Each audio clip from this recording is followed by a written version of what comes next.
Ness-Ana TV.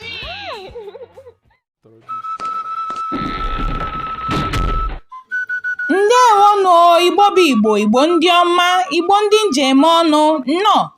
Ihe anyị ga-amụta bụ Agwugwa Igbo. Today we'll be learning Igbo Riddles. Agwugwa Igbo. Agwugwa Igbo. Ndewo. Achọrọ m ka ị denyere m ọsịsa gị n'oghere edemede ndị bekee na-akpọ comment section. Agwugwa Igbo. Ndewo. Ka anyị gbapụ ya ọsọ. Nke izizi bụ gịnị? Gwa m ihe bụ ụlọ ya aga njem. Ihe bụ ụlọ ya aga njem. Ndewo.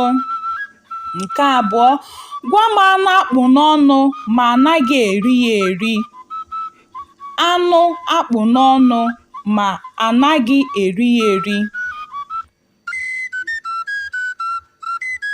Nke atọ, gwa m ibe ji zuru ụwa ọnụ. Gwa m ibe ji zuru ụwa ọnụ. Nke anọ, gwa m ihe gba aka banye n'oghere chịrị ụmụ pụta. Ihe gba aka banye n'oghere chịrị ụmụ pụta. Gwa m nwa mara mma ma anaghị eku ya n'ahụ. Nwa mara mma ma anaghị eku ya n'ahụ. Gwa m anụ nwere otu ụkwụ. Anụ nwere otu ụkwụ.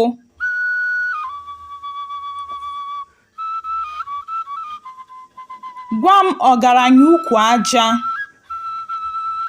Ọgaranya ukwu aja.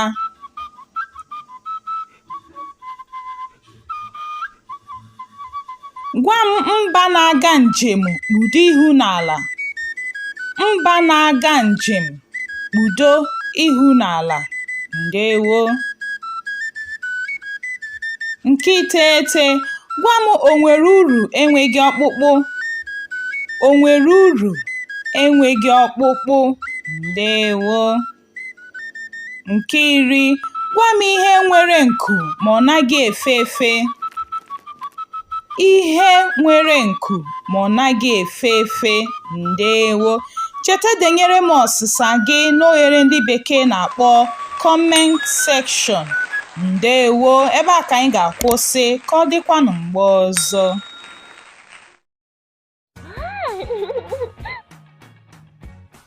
Ness-Ana